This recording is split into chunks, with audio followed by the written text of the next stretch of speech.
Efectivamente, seguimos nuestro recorrido aquí en la ciudad de Vitoria, Vitoria-Gasteiz. Desde el día 22 hasta el 24 de mayo se está celebrando aquí en el Palacio de Congresos de Europa el 36 Congreso Internacional de la Asociación Española de Técnicos de Laboratorio, que bajo el título Secuenciación Masiva ha reunido a más de 450 congresistas técnicos superiores llegados de todo el territorio nacional y por supuesto también a nivel europeo. En este congreso se está hablando sobre la trascendencia de este avance, me refiero a la secuenciación masiva, que es el título precisamente que da nombre al contenido, a los contenidos de este congreso, y también se hace referencia a la aplicabilidad en la medicina actual, debatiendo sobre cómo la secuenciación de nueva generación puede seguir abriendo, de hecho está ya abriendo fronteras en la prevención, pero no tan solo en este ámbito, también en el diagnóstico y tratamiento de enfermedades. Un evento científico donde se han presentado más de 350 comunicaciones y que ha comenzado, de hecho comenzó ayer con el curso previo Técnicas de Secuenciación Masiva, con prestigiosas ponencias en donde se han abordado diferentes aspectos y nuevas perspectivas en el área de la biología y de la genética. En este congreso se está hablando sobre la trascendencia de este avance y su aplicabilidad en la medicina actual, debatiendo sobre cómo la secuenciación de nueva generación puede seguir abriendo y está abriendo de hecho nuevas fronteras en la prevención, diagnóstico y tratamiento de enfermedades. Vamos a hablar ahora con el doctor Javier Freire. El doctor Javier Freire es biólogo molecular del Hospital Universitario Marqués de Valdecilla en Santander. Doctor Freire, encantado de saludarle. Encantado, buenos días. Bueno, hace pocos minutos que el doctor Freire acaba de concluir su ponencia, ¿correcto? Sí, ahora mismo. Sí. Que además hay que decir con un éxito de público total. Absoluto. Como se dice coloquialmente, no cabía prácticamente ni un alfiler. Dicen los jóvenes. Exactamente, ni un alfiler. En todo caso, vamos a comentar, no toda la ponencia en sí, porque no hay tiempo material suficiente, pero sí aquellos aspectos quizá más relevantes o que pueden tener mayor trascendencia cara al público que luego va a vernos en esta entrevista. Por cierto, el título de la ponencia, ¿cuál ha sido? La incorporación de nuevas tecnologías en la práctica clínica asistencial. Bueno, es muy amplio, efectivamente.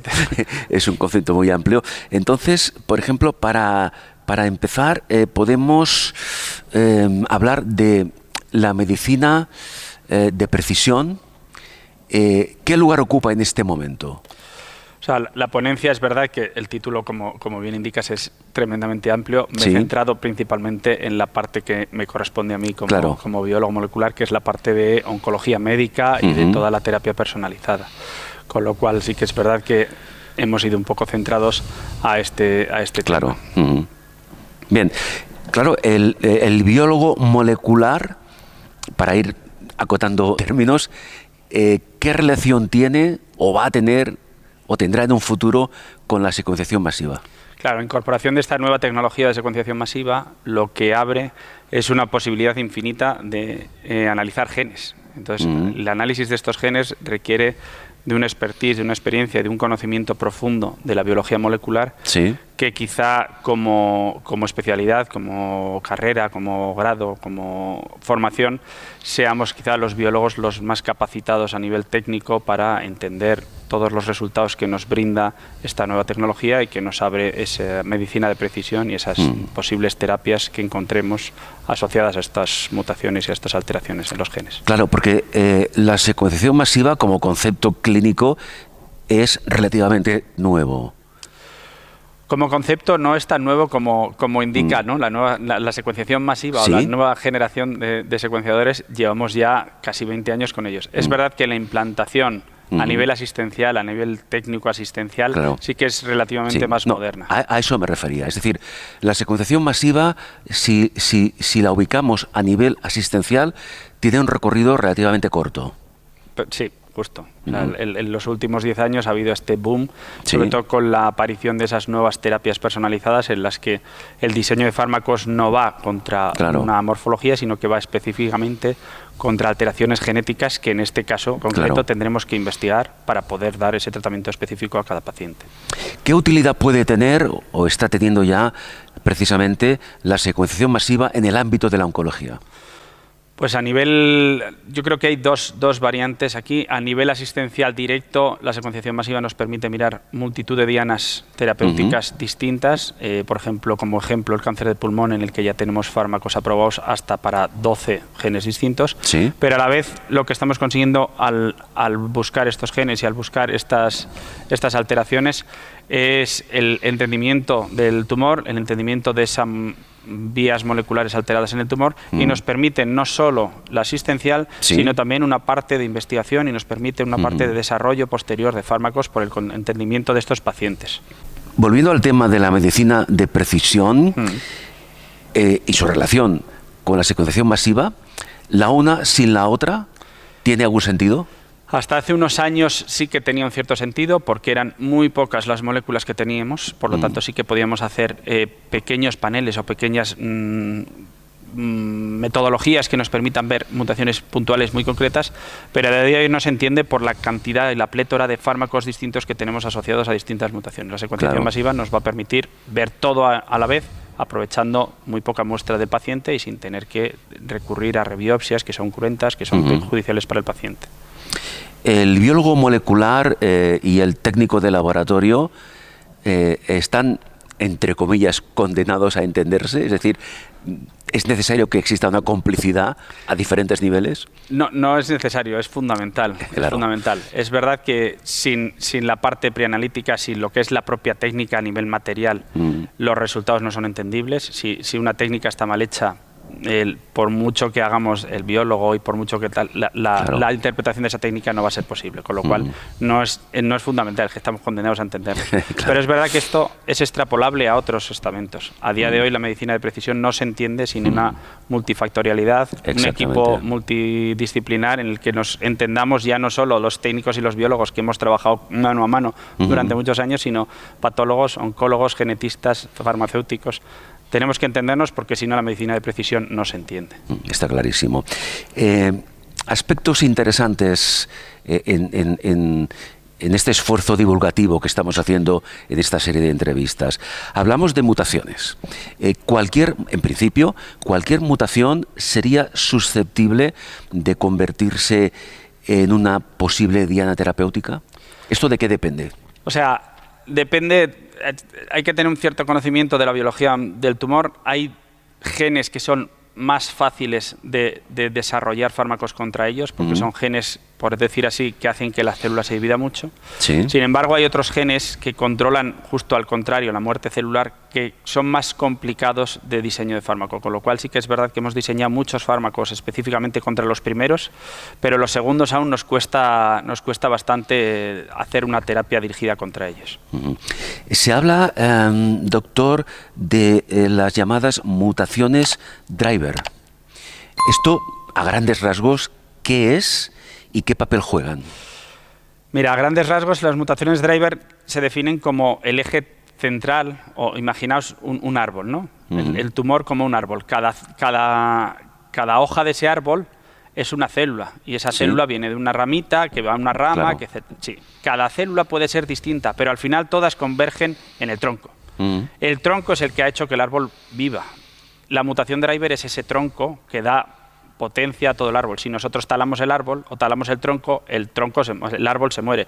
Si talamos una rama, el resto de ramas pueden seguir. Con lo cual la mutación driver es ese tronco que hace que el tumor se mantenga vivo, por decir así. Y es a donde vamos a tratar las mutaciones, porque si tratamos una ramita solo, el resto de ramas seguirán creciendo. Correcto. También sería interesante saber si existe alguna técnica o técnicas, una o varias, que destaque sobre el resto, ya que hemos hablado de dianas terapéuticas, precisamente en el análisis de estas dianas terapéuticas. Pues aquí otra vez, y como ascendente gallego, depende. Claro. Depende de lo que queramos ver. Tenemos técnicas que nos permiten ver mucho, muy cercano y muy dirigido, y otras técnicas que nos permiten ver un espacio como más abierto, ¿no? Entonces, dependiendo de lo que queramos ver y dependiendo de lo que queremos mirar, no es lo mismo hacer oncología que hacer microbiología. Aunque la técnica es secuenciación masiva, existen distintas tecnologías que nos permiten ver algo muy puntual o ver algo más general. Y dependiendo de lo que queramos ver, utilizaremos unas u otras. Claro, es decir, todo es relativo. Todo es relativo y todo es dependiente de lo que queramos analizar. Claro, doctor Freire, estas nuevas tecnologías de las que estamos hablando, incluyendo precisamente la secuenciación masiva, ¿cómo facilitan, cómo ayudan a conocer el cáncer a nivel molecular? Hombre, lo que nos permite la secuenciación masiva es el análisis de multitud de genes. Hasta ahora hasta la aparición de estas tecnologías, hacíamos ese análisis poquito a poco, de gen en gen, incluso no solo de gen en gen, sino de trocito de gen en trocito de gen. Ahora, con las tecnologías de secuenciación masiva, somos capaces de secuenciar el genoma completo de pacientes oncológicos en cuestión de ya ni días, casi horas. Con lo cual, lo que nos permite es un análisis global de toda la genética que subyace. Esto hace relativamente poco tiempo era impensable. Absolutamente impensable. Era impensable. O sea, para que os hagáis una idea, el primer genoma humano que se genera, año 2001, cuesta casi $1.000 millones y cuesta hacerlo 13 años. A día de hoy hacemos un genoma en cuestión de 24 horas. Exactamente. Y esto no sé hasta dónde nos va a llevar en un futuro. Claro, el problema es que son mucha información que, por desgracia, aún no sabemos clasificar. Claro. Entonces, para eso está detrás. Es verdad que esta nos permite lo que antes se hacía solo en investigación, nos permite que esos pacientes que ya están ahí día a día, no solo obtengamos esos datos a nivel asistencial, sino que esos datos se puedan exportar luego a investigación, con lo cual vamos a tener un conocimiento del cáncer y un conocimiento de las enfermedades más rápido y más centrado además en el aspecto clínico. Claro, datos que se puedan exportar, que se pueda hacer de ellos una lectura correcta y que luego sean aplicables a la patología determinada que tenga ese paciente diagnosticada. Por cierto, hablando de medicina de precisión, ¿qué papel juega la morfología? ¿Pierde sentido de alguna forma? Al revés, cobra un sentido fundamental, porque la genética va ligada a la morfología. No es lo mismo encontrar una mutación en un tipo de cáncer que en otro tipo de cáncer. Las terapias muchas veces están asociadas no solo a la mutación, sino a la morfología. Si tenemos mutaciones pero no tenemos la visión de ese cáncer o la visión de esa enfermedad, no vamos a saber entender para qué sirve o qué hace esa mutación. Con lo cual la morfología va íntimamente ligada a la medicina de precisión y al entendimiento de las enfermedades. Claro, y para que todo eso sea posible, sea factible una progresión en el tiempo, ahora lo comentaba el doctor Freire, es imprescindible que existan unidades a nivel multidisciplinar, diferentes aspectos. En este momento y a este nivel de la secuenciación masiva, en el ámbito, por ejemplo, de la biología molecular, ¿ya existen unidades a este nivel? Sí, ahora mismo ya se están implementando en la mayoría de los hospitales españoles lo que antes eran conocidos como comités de tumores, en donde se buscaba el radiólogo, el patólogo, el cirujano. Ahora lo hemos trasladado también a los comités de molecular, en el que una vez que ya está clasificado, incluso a veces operado esos pacientes, lo que hacemos es mirar la profundidad molecular y el entendimiento genético de esos pacientes. Nosotros como biólogos tenemos una parte de la baraja, pero la otra parte la tiene el oncólogo o el patólogo. No es lo mismo tener una mutación en un paciente que está perfectamente a nivel de salud que en un paciente octogenario que está en un índice vamos, que no puede tratarse porque tenga una cardiopatía o lo que sea, con lo cual la molecular sin la clínica no se entiende. Entonces, al final, el comité de molecular es un estándar que se está estableciendo en muchos hospitales de España. Claro, a este nivel de unidades multidisciplinares, no sé si el enfoque de la pregunta es correcto, pero ¿quién tiene la última palabra? Cuando se llega al nivel asistencial, con todos los datos que se han recopilado, ¿quién es el profesional que decide lo que hay que hacer? No sé si me explico. Sí, la idea de estos comités es que no haya una persona que decida, sino que haya una democracia y un entendimiento. Es verdad que el que tiene que poner el fármaco es el que conoce y tiene que entender todo el concepto y toda la historia de ese paciente para transportarlo. Pero que haya consenso. Pero hay que hay consenso y sobre todo hay explicación de ciertas partes sobre otras. No se puede tomar una decisión unilateral porque muchas veces esa decisión unilateral lleva a un fallo. Esto ya ha pasado a la historia. Yo creo que no ha pasado, pero terminará pasando, porque aún hay Claro. ciertas reticencias, ¿no? Pero entiendo. yo creo que la medicina actual no se entiende sin la multidisciplinaridad. Un par de cuestiones más. Cuando se llega a este punto en el cual hay que tomar una decisión en base a los datos diagnósticos, etcétera, ¿es complejo llegar a ese consenso? No, porque habitualmente muchas de estas alteraciones que buscamos son fármacos que ya están establecidos, que hay guías clínicas, etcétera. Entonces, muchas veces no es tan complicado llegar.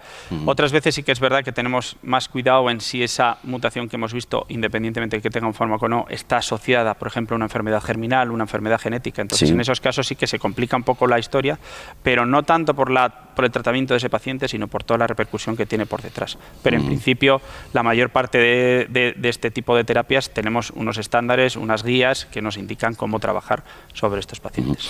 Estamos hablando de mutaciones, diferentes tipos de mutaciones. Estamos hablando de secuenciación masiva. La pregunta es, si por una parte tenemos las técnicas de secuenciación masiva y por otra parte tenemos pues los habituales, digámoslo así, análisis de mutaciones accionables.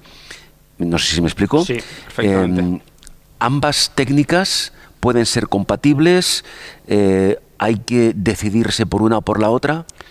Es un rotundo sí. No solo pueden ser compatibles, sino que deben de ser compatibles, porque la secuenciación masiva nos da mucha información, pero a veces esa información no es tan rápida como quisiéramos, por ejemplo.